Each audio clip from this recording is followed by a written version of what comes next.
Taurus.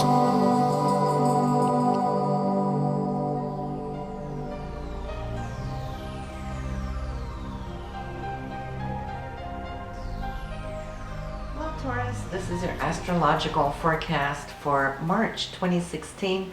And well, I'll start off here with just saying that there's a whole long list of transits this month, much busier than what February was. February was a very nice, beautiful month where we were cruising through. March is really stepping it up energetically.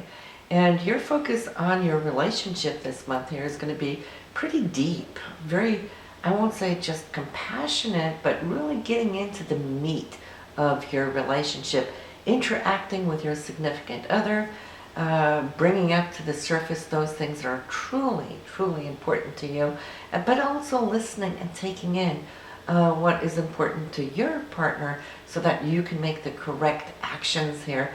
Mars cruising through this area of your chart happens once every other year, so this would be the time to really make the most out of it so that you can perfect your relationship.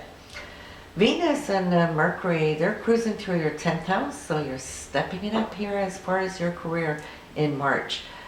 Communications, any communications, in fact, can behoove you here as Mars is really trying to think a little bit outside of the box with Mercury here in Aquarius, which is always very original thoughts, new ideas and concepts. And Venus being here too is empowering this, and Venus is what you love and what you appreciate, and it's also money.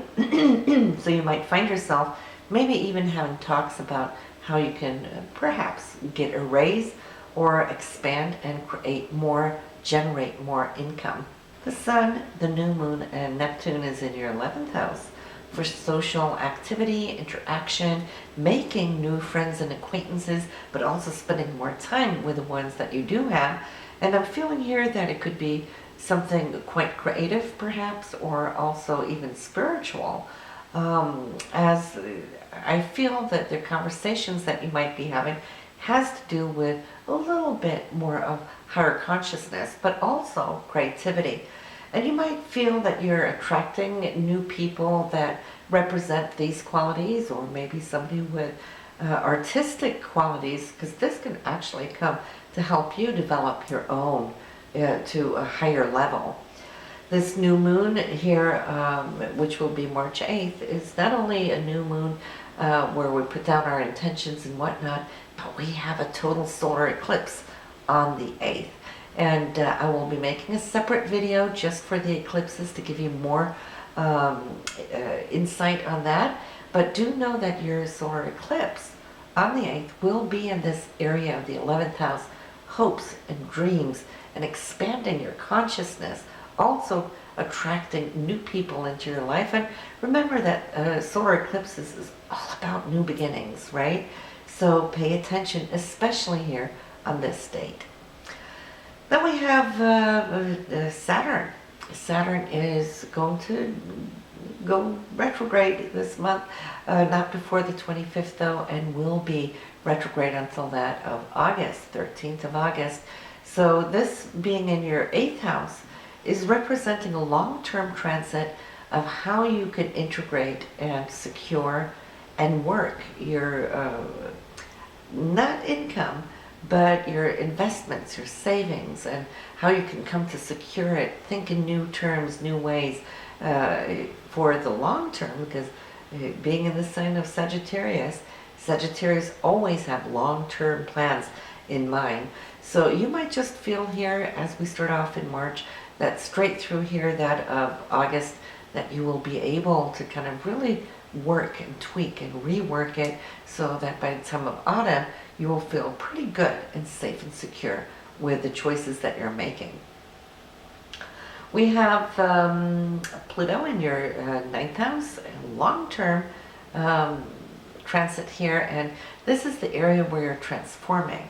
The 9th house dealing with higher consciousness, spirituality, but also foreign countries and or foreign people. So I can see here how Pluto is transforming you to get a different view on the world and how we all connect, how we're all one, and how you fit in to the overall oneness. Uranus in the 12th house, well, this is the spiritual part of our consciousness. It is the house of Pisces. Pisces generally being empathetic and spiritual and psychic. Uranus here is trying to wake you up, so pay attention to perhaps visions or dreams or something of that nature. If you meditate, you might be able to come into, should I say, a portal where things can become that much more crystal clear in your consciousness. A very exciting time for you here, Taurus, in this matter. But let's start out here in the beginning of the month. We have some unexpected good news or a situation here, March 2nd, which I feel will stimulate you both when it comes to love and romance, and could also be news about money here on this day. On the 6th through the 8th, the Sun is going to be aspecting Saturn and Pluto, first by a decision or a thought that may come to you and you're like, whoa, now what do I do? And whenever we have those moments, just hang on to the moment. Don't decide yet, because there's more coming in. And I feel what is going to be accompanying this, should I say, doubt, is some insight, some power, more power to you coming from Pluto. So Pluto's in your 9th house of higher consciousness.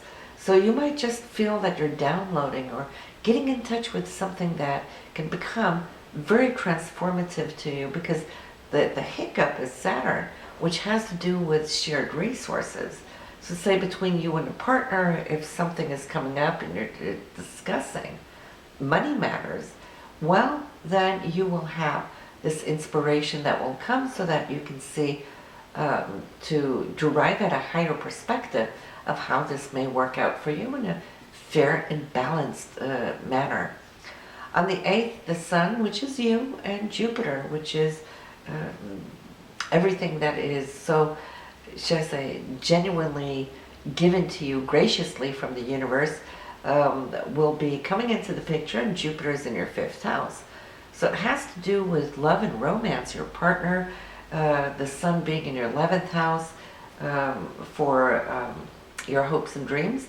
So whatever you're discussing on that 6th, I feel the 8th will give you the perspective of what is possible. You might not have made your decision yet, but what is possible.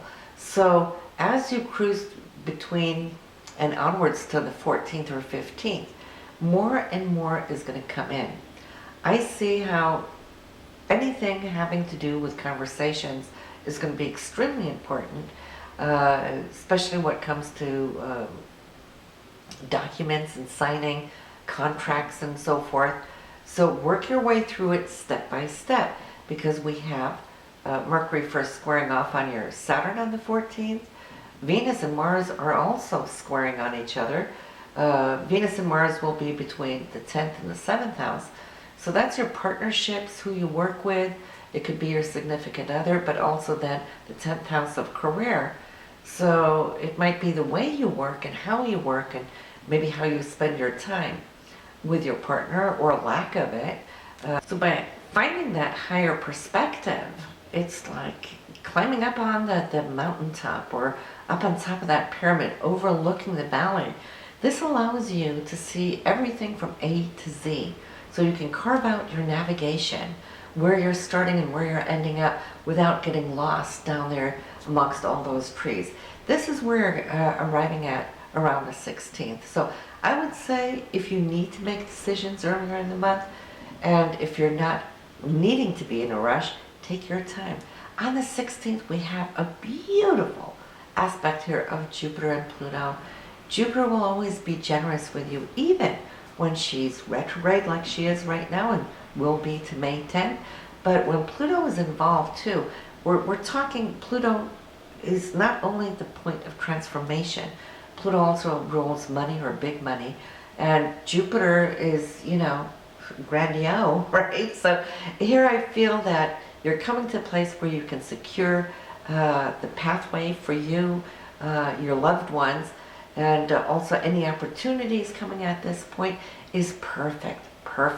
Even is since we're in retrograde, we say that we don't like to make decisions under retrograde. But if these opportunities came to you in the past, prior to the retrograde, you're good to go. On the 20th, I feel you're so inspired. It's a romantic day. By all means, it's Venus, which rules love, and Neptune is the higher octave of Venus.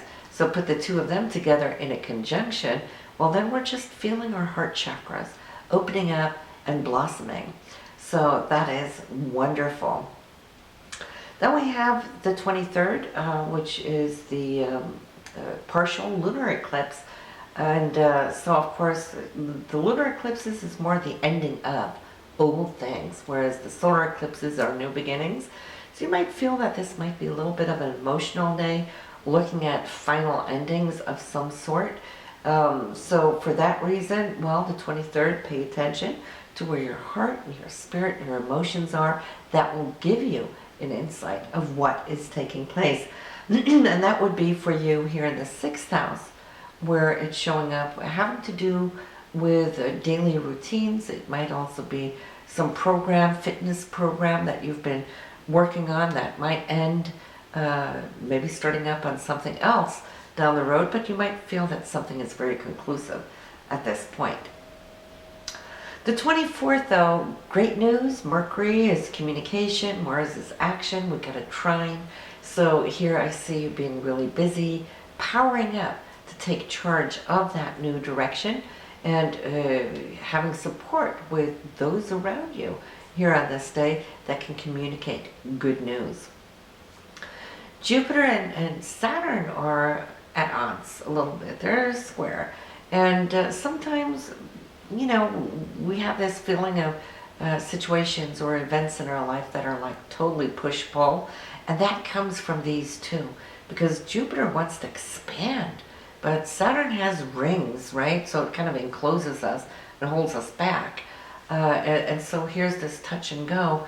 So if there's anything needed, a deeper look into or decision, I'd say don't do anything. Sometimes doing nothing is actually a conscious action. We're choosing to not act. And it's better just to wait so that new chips of the puzzle may fall into place, so that we can see what it is we're wanting to do. We never want to act whenever in doubt, right? We have some power days here, Taurus, which is the 25th through the 26th. Venus, love, romance, money, all those things that we feel is now being illuminated by Jupiter, creating a perspective onto it where we can now empower ourselves. Venus being in your 10th house for career, Jupiter in your 5th house here, is really wanting to expand your creativity and your sense of joy in what it is you do.